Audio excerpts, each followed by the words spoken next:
Hello everyone, welcome back to my channel. This is Ivy from Skyline Properties.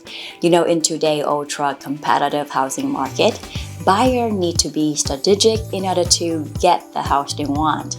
If you know what to expect and avoid the common house buying mistakes, you will give yourself the best possible shot at scoring the home you want. And here are my 6 tips for you.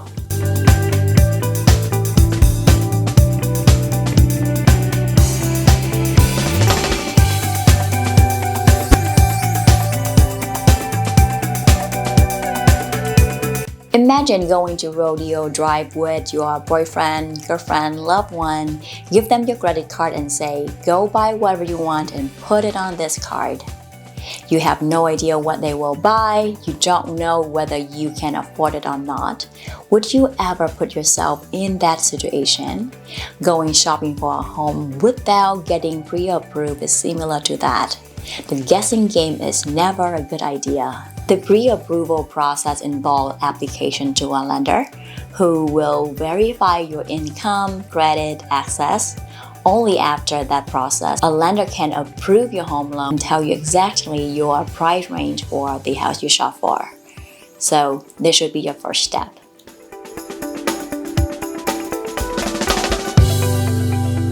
Having a good agent by your side gives you the best chance of winning a house in the shortest time and better terms. Of course, just like anything else, you need a little bit of luck by your side as well.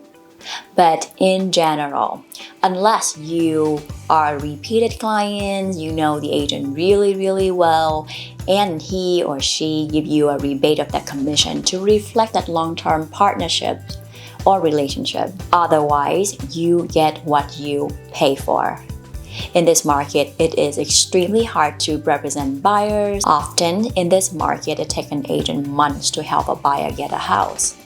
If he or she have enough clients or work, why would she take your business and give you back a big chunk of that paycheck?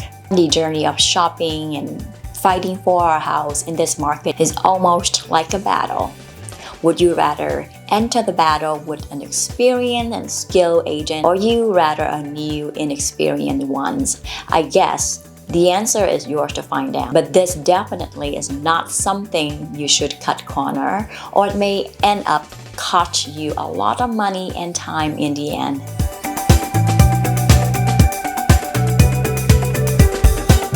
This sounds like a certain thing. Of course, you only look at things that you can afford. But some buyers, because the lack of understanding of the market, they still look at houses they cannot afford by setting the max house price in their search the same as their top budget. Your top budget is your down payment plus the amount approved by lender. But remember this, the listing price that you see is only a starting price. If the starting price is your top budget, you cannot afford that house and you're only setting yourself up for disappointment. To avoid this mistake in your home search, set the top budget price about 20% less than your top budget. I'm gonna give you an example. If your top budget is $800,000, your max price in your home search should be no more than $660,000. And also remember this, the number I'm telling you is only for average neighborhoods. In some hot neighborhood, this number could be easily 30 to 55%.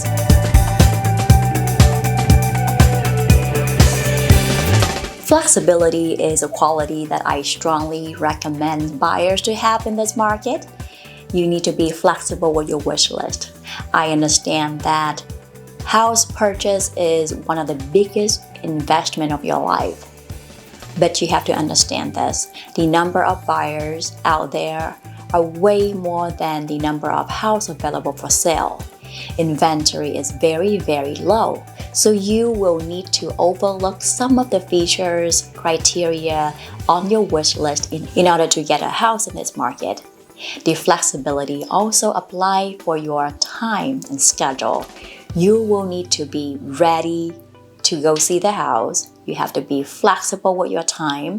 You have to be available when your agent need you sign documents, because you already see most of the listing only on the market for a few days, sometimes a couple days and a few hours even. So the more flexible you are, the more chance you get for scoring a house. The last piece is also the most important piece in my opinion, having a flexible mindset. This means you will need to be willing of letting go some of the contingency that you would want to hold on to in the regular market. I know this is scary, and I don't recommend you do this recklessly without understanding the market or without a thorough understanding of the contingency that you are letting go. But use your agent knowledge of the industry, and making some bold move could be the key factor for you to win a house, and sometime at better price.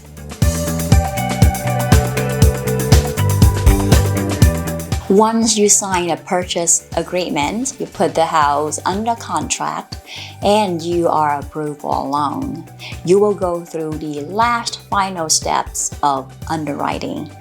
This mostly is a waiting game when lender will recheck your financial and issue the final approval. Don't assume it's a done deal. Nothing is final until you sign the final closing papers. The last thing you want while you're waiting for underwriting is, making some major financial changes, such as going buy yourself a boat, a car, max out your credit card, transfer a big amount to your family or friends, apply for a new credit card, applying for a line of credit. All of these major financial change will increase your debt to income ratio and make you a less attractive borrower to your lender. They may change their decision based on that.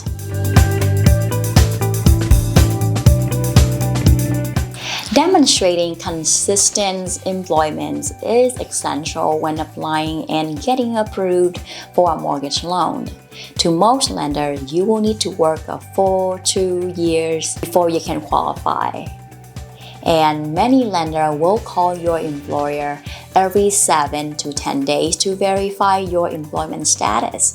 So the last thing you want to do is to change your job, cut back your hours, change from full-time to part-time, because they may change the decision based on that, even if you do that only a few days prior to closing.